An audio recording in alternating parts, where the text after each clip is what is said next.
আজিৰ তাৰিখত অসম হৈ নাথাকিলেহেঁতেন যদি চুতীয়া জনগোষ্ঠী একত্ৰিত হৈ অসমখনক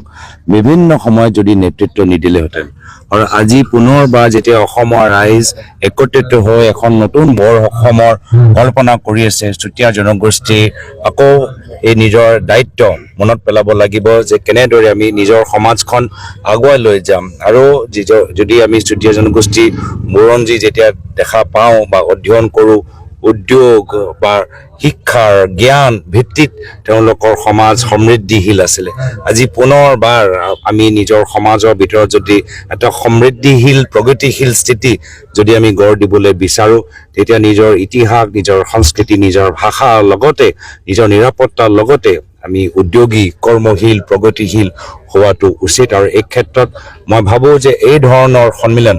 এই ধৰণৰ সাংস্কৃতিক সন্মিলন যে চুতীয়া বা সমাৰোহ যে চুতীয়া সন্মিলনে যে উদযাপন কৰিছে এটা গুৰুত্বপূৰ্ণ ভূমিকা আৰু চুতীয়া সন্মিলনে এটা অসমীয়া সমাজত এটা গুৰুত্বপূৰ্ণ মঞ্চ আমাৰ অসমৰ চুতীয়া জনগোষ্ঠীক নিজৰ আশা আকাংক্ষা আৰু বেদনা ব্যক্ত কৰিবলৈ এটা গুৰুত্বপূৰ্ণ মঞ্চ প্ৰদান কৰিছে।